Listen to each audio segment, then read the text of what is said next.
Welcome to Wednesday Q&A, where you all ask the questions and we answer. I'm joined by Kristen Williams, senior lit teacher, physical therapist extraordinaire, and one of my dearest friends. Yay! Yay! And I'm joined by Laura Hyman, That's yoga right. pioneer and PT extraordinaire herself, the original yoga mama. Here she is. Woo! Love it. Oh, I love that. We're gonna have to do that every time. All right, launching right in. This is from Marianne. She emailed me. Hi, Laura. I was wondering why in some poses you instruct to let your head hang. For instance, in a low lunge with a twist with the arm up, I don't feel any benefit from it, nor does it bother me. I have also seen you instruct in other poses, and I'm curious to know what the function is. Thanks for your answer and keep up the amazing work you do. That's a great question. So I'll just launch right in, Marianne. We, in our lifestyle today, our head is a big problem. And in particular, the way it sits on top of our neck. So many people's head is not centered over that very top cervical vertebra, which is C1. It's called the atlas, and your head sits on it. And when it's balanced there, then all the muscles that attach to the skull are feeling really nice. They're balanced and there's not any problems, and we aren't necessarily programmed or biased to use our necks for things like balancing ourselves. However, most people do not have their head balanced well on their atlas. We know this as the modern day forward neck. I'm sure it's actually been around for a while. Forward head, it's gotten worse with the text necking, which is when it's like slid forward and then the chin is out to align to looking at your device. So then your head is not in a balanced position, your skull is not. And so the muscles are kind of clinging on to the skull because your skull and your brain are quite heavy compared to the muscles of your neck, which are little. And they are shortened, and some of them are shortened, some in the front are lengthened and weak, and there's just an imbalance there. And the ones that are shortened chronically are also kind of positionally ready to fire because they're in this kind of shortened state. And we are also visual. So our eyeballs are in our skull. We tend to do a lot with our eyes. And when our head is off-centered, we do a lot. That makes it such that when our core muscles of our trunk are not necessarily as strong as we'd like them to be, or there might be strong, who knows, but we often have seen as PTs and as yoga teachers, people use their neck for a lot more than they should be, all right? So they will try and use their neck, and twisted crescent and low lunge are a perfect example. I can't tell you the number of people when they were looking up at the ceiling and I said, can you just relax the neck? And they did that and they almost fell over. So that tells me two things. A, they were using their vision and they were using their neck to actually hold them in place instead of the rest of this long torso that has a lot of great core muscles there. So my first intention when I started telling people to relax their neck was to get them out of the habit of straining and looking up at the ceiling, which if you think about it, in many positions, including that one, is reinforcing that forward head position. Kind of you look and then you lift up, and it's kind of that you're protracting your skull and then you're turning it, and then you're just holding yourself up with these muscles, and you might be holding a little bit in the core, but it's been, I can tell you a lot of people have lost their balance because they were holding themselves up their neck. So that was my original intention. But the second one is also, it's a wonderful gravitational stretch for these muscles of the neck, your scalenes, your sternocleidomastoid, some of these muscles that are really, really quite shortened because of our chronic position. So if it didn't feel like it was a benefit to you, you might be a lucky one that doesn't have any major neck muscular imbalance. And if it didn't bother you either, I would try it, because once you start even trying to lift your head up to not let it relax, you're using some of those muscles that are already being used so much of the day. You won't believe it, but people are using their neck muscles even if they're slouching around, because their skull is off center. So I hope that answered your question. I'm sure, KB, you can add on to that. I mean, I just would echo everything that you said, and I just, to your point, just give those poor neck muscles a break. That's why I do it. I think we hold so much tension in those muscles throughout our day. Let's get on our mat and give them a chance to just release, and also to kind of let go of that traditional yoga approach of you have to look up at the sky to do something more spiritual. You can really get into your body, I think, a lot better by just releasing the neck. You can get into your scapula better. You can pay more attention to what's happening there, which is where we're really weakest. Mm-hmm. In a lot of cases, you can get into the side body better. You can get into the pelvis by just letting that neck go. So for me, it's just like a feel good thing. Same thing with Warrior 2, like just to let it go, and that rather than looking over the gaze over the middle finger, blah, blah, blah.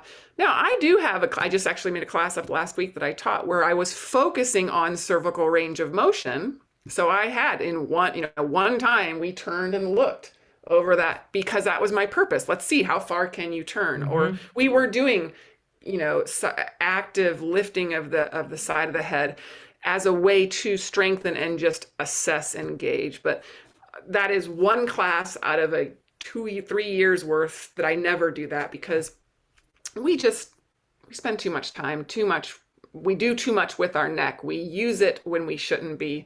Let's give it a break for the hour we're on our mat every day, and just, it's like a big sigh of relief. Mm-hmm. And to your point there, and this really goes back to the name of the podcast, Redefining Yoga. When people say, well, what about the drishti? We really, we are so visual, and in a way it's giving us an opportunity to really go inward. We have our own inner eye, and I don't need to look up at the ceiling when I can actually go inward and feel myself holding to center. And there could be nothing more powerful than that. The gaze is just but one thing, which we're visual, we're doing it anyway. Here's an opportunity to not follow some kind of cookie cutter approach, for lack of a better word, because a lot of it, like the drishti, is somewhat like cookie cutter in that way, formulaic, and actually just use your inner drishti. That's really what drishti is a focused gaze. It doesn't say it has to be from your eyes. Why don't you gaze inward to what's happening inside? Are you holding yourself well? Are you holding your breath? Are you using your breath? Are you struggling? Are you feeling that scapula on your back? These are, when we talk a lot about body mechanics and alignment and movement, there could be no better way than getting to know yourself, because that's what you're doing, is we're giving you specific tools for how to go inward and feel, experience, notice. It's not just this, kind of random, unintentional set of poses that you put together. It's very constructed and guided from a place of alignment, which seemingly seems like it's body oriented, but the body is your vessel. So it's oriented toward all of those connections that are inward, and you don't need to look anywhere else to get it. It's right here. So, yeah. All right. Next question is from Zila. So she's also about to do our training, or no, she did the training. Sorry. And she said that the podcast is one of the ways I'm keeping up to speed on all things anatomy since the training. The question has to do with a private client. Whenever my client is in a 3-legged down dog or 3-legged dolphin, the hip of the lifted leg will dip drastically. I can't work out where the weakness is. I've tried getting her to engage the glute of the lifted leg. I've also tried cueing that she pushed through the toe mount of her grounded foot, but no matter what I say, the hip of the lifted leg really struggles to get in line. Any ideas? I definitely see this a lot, where it's that they get that drop. It's almost like a Trendelenburg gait, which is a gait that we'll see, which is, I do believe it's different muscles that are weak because of the position of the body. But, when you are, Trendelenburg is when you have a weakness of your gluteus medius. And so the pelvis dips sideways when you're standing up. When you're in down dog and your pelvis one side is dropping, to hold your pelvis level, you need to have those rotators on. They are basically when that opposite side of the lifted side of the pelvis drops, it's most likely because you're not activating the weight bearing leg it's basically you're internally rotating at that leg. So you need to be a little bit externally rotating or tated, depending if you're thinking positional versus movement, to maintain a level pelvis. So if you imagine this pelvis dropping, you're lengthening out the muscles that attach from the femur to let's say the sacrum, for all intents and purposes. They're getting longer because they're not shortening, they're not holding. And so what do you cue? That is a tough one. And it's especially hard to do over Zoom, or, when getting your hands on somebody is game changer, So I would say, Zila, if you are in, is it Zila or Zina? Zila. Mm-hmm. Zila, if you are in person, just giving a gentle cue at the weight bearing side to contract or hug in can help, or giving a little bit of a cue on the non-weight bearing side, the lifted leg side, to lift up, because I see that a lot around the room and I don't think it isn't necessarily a weakness. Sometimes it's an unawareness of where you are in space. So they may feel level. We see it in airplane all the time, where people will actually have the lifted leg side high, and it feels level because it's harder. It's more demand to hold it level. The same thing when you're in three-legged dog, it's an unawareness or kind of a lazy. You sort of sink into the ligaments of the weight-bearing leg as opposed to using the muscles to lift that side of the pelvis up. So, whether you can use a verbal cue of, hugging in on that side, might be something I would try. Or, sometimes I'll just say, lift that side of the pelvis up, of the lifted leg, lift it up a couple, inches, and then ask them, especially if it's a private session, can you feel the difference between now you're level? What? Am I really? Yeah. Now you're not, now you are. So taking people through those two extremes, have them lift up past neutral, have them go back to where they were, and then find that area in the middle.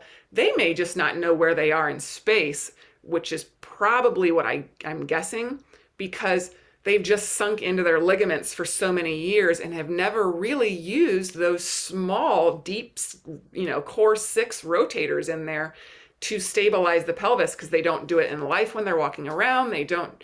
So those guys are just on holiday. And so we need to wake them up. And so trying to help her find where that neutral is, and then keep drawing her back to it and see, if she can retrain it or not. She will be able to, but how can you help her? What do you have to say about that, Laura? I think all that's good. There's a couple of things that come to mind, and I'm sure you've already done this, but I would look what's happening down the rest of the body, like what's happening in her shoulders, what's happening in her rib cage. Because if there's like a disconnect of good stabilizing energy, that could affect that top leg. It just gets heavy and it just starts to, drop down because you're not getting any of this upward energy from the floor. So maybe she needs to be on blocks with underneath her hands just to get more lift, if that's the case. The other thing I would do that has been very effective is have her do that, but have that top leg push into a wall. So like if she'd have her do a down dog, one leg is on the floor and the other leg is like basically pushing into the wall, and it just to generate that energy from the ground, from what's now the ground, the floor, the ceiling, not the ceiling, the wall, into her leg, into her glutes. And the good thing about using one glute, if it's activated, there's usually like a transference, so that should help the stabilizing leg as well.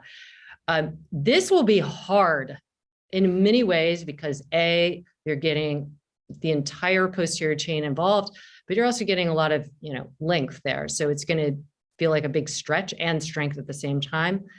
But this could be just what she needs. Like to Kristen's point, this just disconnect and just pushing into the wall. She needs some kind of, it's when it's up in the air that tells you if she lifts it up and then it starts to plummet, she's just not used to having it up there, and she needs some energy. So get it into the wall, and that can help a lot. I've seen that. I do that in quadruped as well, because I've seen similar things when people are in quadruped and they get the leg up and they just like everything falls apart, and they just need a lot more information and reinforcement and feedback.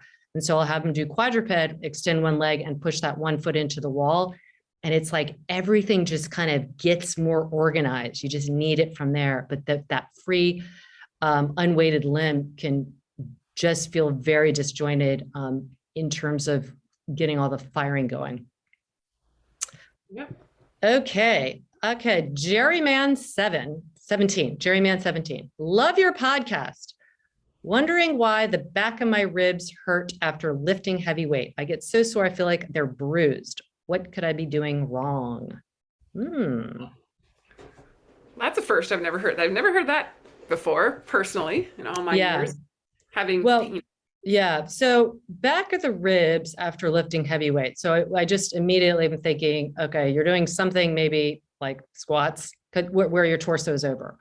Maybe not, maybe you're lifting overhead. Either way, if you're having soreness in the back of your rib, there's a lot of things that attach around there, in between there. So from what this amount of information, what I would say is I'd have to look at your posture. I'd have to look at your posture. Because if you're feeling this in the back of your ribs, and you're not saying anything else, and there's heavy weight involved, there's probably something in your mechanics. Either that or the load is too much, or it could be both, right? So we look at mechanics, like how do you do something? How is it executed? How are you stabilizing the things that need to be stable and moving the things that need to be moving? You add load to that. How do the stabilizers handle that? How do the movers handle that? So I would look at like, how much are you lifting? But the first thing I would look at is, what is your form? What are the mechanics? If you're feeling something in the back of your ribs, maybe your ribs are like being pushed forward. All that stuff in the back is being shortened and the load is forward. And it's just everything surrounding the ribs. What you're experiencing is rib pain, is both muscular, fascia, and overuse of that area. I mean, that would be my first gut instinct, is that your form needs to be assessed. So Jerryman, you're welcome to always send us a DM and let us look at it. But I would also like have a professional that you're around, physical therapist, good athletic trainer, whatever. Look at your form.